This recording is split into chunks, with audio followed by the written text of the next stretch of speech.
Bonjour à tous. Comme vous pouvez le voir, les beaux jours sont de retour et les premières fraises apparaissent. Si bien que ce que j'aime bien faire avec ces fraises, c'est de les accompagner de crème fleurette et de crème chantilly. Nous allons aborder dans cette vidéo comment vieillit la crème chantilly et comprendre d'un point de vue plus physique comment vieillissent les mousses d'émulsion.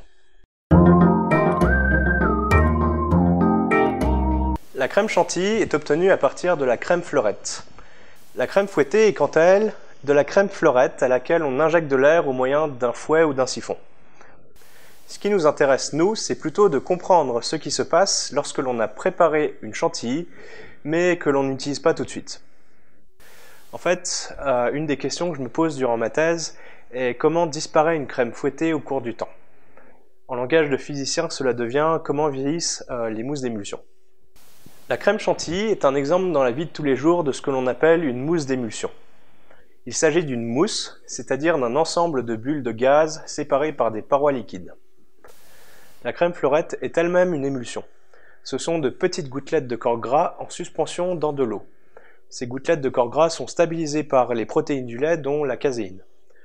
Autrement dit, une crème chantilly, ce sont des bulles séparées par des parois d'eau remplies de petites gouttelettes de matière grasse. C'est vraiment un système compliqué et travailler directement sur de la crème chantilly serait peine perdue, en plus d'être mauvais pour ma ligne. C'est ainsi que je réalise des expériences sur un système modèle. Je fabrique une chantilly modèle en mélangeant de l'eau et de l'huile de colza avec plein de savon. Pour commencer, je fabrique l'émulsion, c'est-à-dire la suspension de gouttes d'huile dans de l'eau. Un des principaux paramètres que je contrôle lors de l'émulsification est la fraction d'huile dans l'eau. Ensuite, je foisonne. C'est-à-dire que je fais mousser mon émulsion. Durant cette étape, je peux contrôler la fraction liquide de la mousse. À grande fraction liquide, j'ai un liquide bulleux, et à petite fraction liquide, la mousse se comporte comme un solide. En fait, je prépare les mousses avec une fraction liquide de l'ordre de 15%, ce qui est proche de la fraction liquide de la chantilly que l'on achète dans le commerce. Cela veut dire que 85% de la crème chantilly est constituée d'air. Je dis juste ça pour me déculpabiliser. Une fois la mousse d'émulsion prête, un moyen de suivre son évolution est d'étudier en permanence la proportion de liquide dans la mousse et la quantité d'huile dans le liquide. Je peux mesurer tout cela à l'aide d'une machine appelée FoamScan que j'ai un peu modifiée. Pour une mousse sans huile, la fraction liquide diminue avec le temps car l'eau s'écoule entre les bulles sous l'action de la gravité. C'est le drainage. À la fin, il n'y a plus de liquide et la fraction liquide tend vers zéro. Dans le cas d'une mousse d'émulsion, faite avec 30% d'huile, j'obtiens le même type de courbe, mais on voit que la fraction liquide arrête de chuter au bout d'un moment. L'appareil de mesure me donne également la fraction d'eau dans la mousse, ce qui me permet de suivre l'évolution et donc la proportion des trois fluides au cours du temps. L'évolution de la fraction liquide dans la mousse permet de définir trois régimes d'évolution de la crème chantilly. Dans un premier temps, on a l'impression que rien ne se passe. Ni la fraction liquide de la mousse, ni la fraction d'huile dans l'émulsion n'évolue.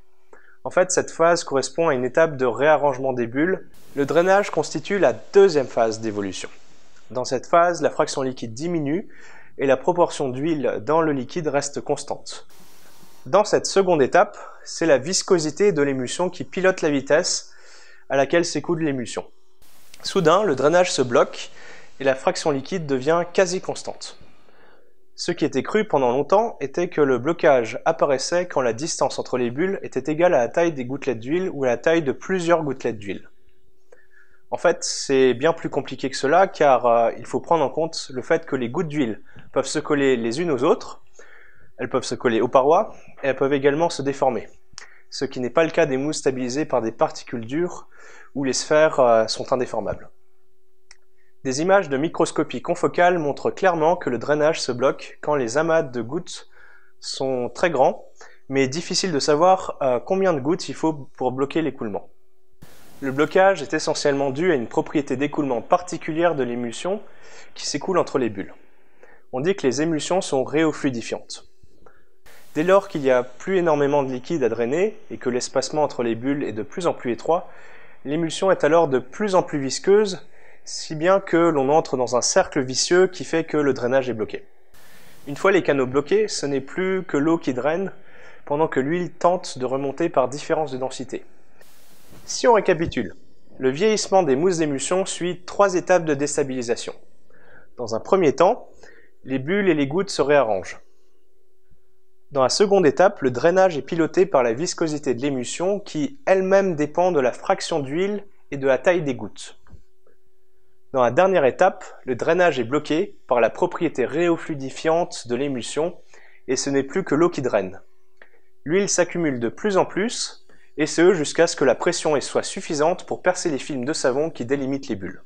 Ainsi, si l'on réfléchit à nouveau en termes de crème chantilly, on retrouve des conseils de cuisine empirique quant à la réussite de la chantilly maison.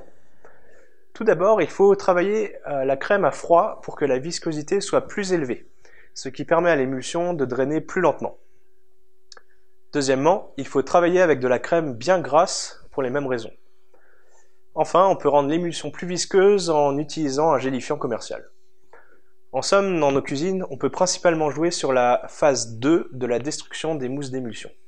La conclusion de cette étude est que nous avons défini les 3 régimes caractérisant le vieillissement des mousses d'émulsion, un système composé de bulles d'air dans un liquide contenant des gouttes d'huile. Parmi les applications courantes des mousses d'émulsion, on ne compte pas que la crème chantilly. En effet, il y a de nombreuses applications dans l'industrie agroalimentaire, dans les cosmétiques, dans les procédés de récupération du pétrole et même dans la construction. Voilà, c'est tout pour aujourd'hui. Si vous avez aimé cette vidéo, je vous invite à la partager, à la liker et à bientôt sur la chaîne.